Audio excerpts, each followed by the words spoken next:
It's a very beautiful example which actually happened in the life of Rabindranath Tagore. You have heard his name? His contributions, you know about it. See, he was very fond of nature. And he used to spend long hours in the midst of nature. Once he was going on a boat, traveling on the Yamuna river, and enjoying the scenery, everything around. Then it was twilight, and the sun was setting. So he lit a candle. And in that beautiful atmosphere, he tried to write some poetry. But it so happened that he was such a great poet, but that day the poetry just did not flow. He tried for some time, then it did not happen. It was dark by then. So he put off the candle and he just lay down in the boat. And then he suddenly saw the moonlight had flooded the boat entirely.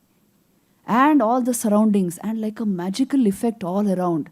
He was very sensitive to all this. And so, as soon as he saw this, the beauty of the entire scene and the moonlight flooding the entire atmosphere, poetry just started flowing from his mind. And somehow he scribbled, there was no light, he had put off the candlelight, he scribbled it into a notebook. And the most wonderful poems came out at that time. The point is this, the candlelight represents your mind. The moonlight represents awareness, pure awareness which you are.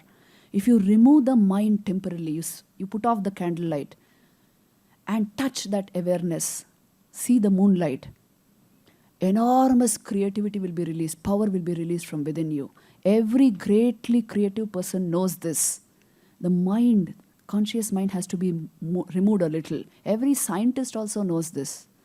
Some of the greatest truths of science have come out from the subconscious, somewhere from the deep within you, not even from the conscious thinking, cogitating mind.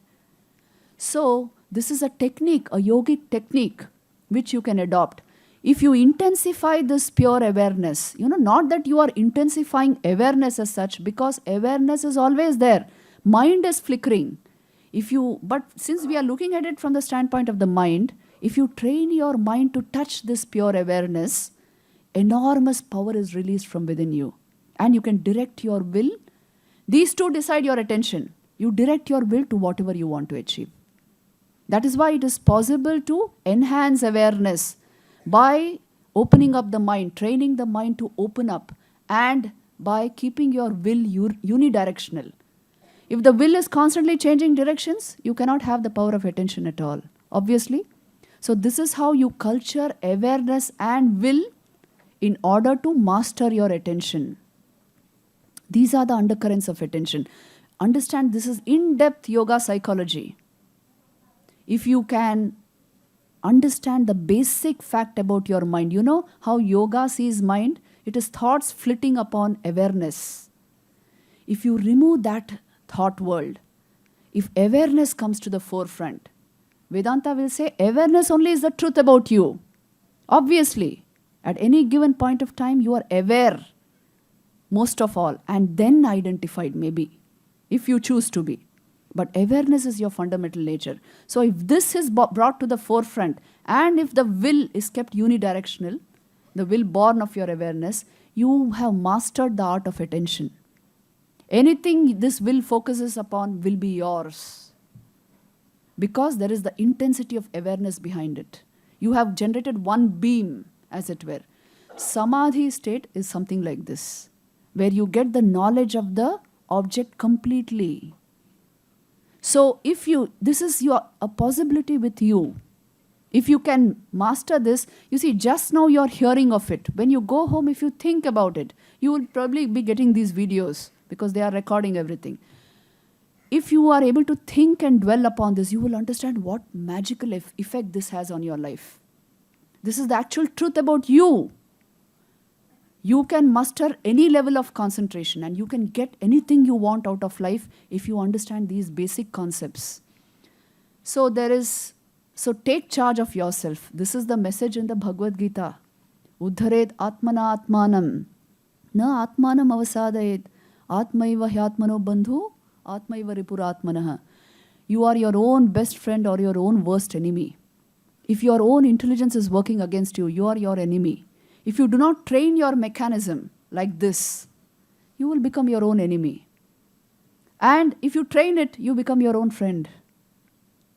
There are no friends and enemies outside. Your mind is your number one friend or your number one enemy. Isn't this true?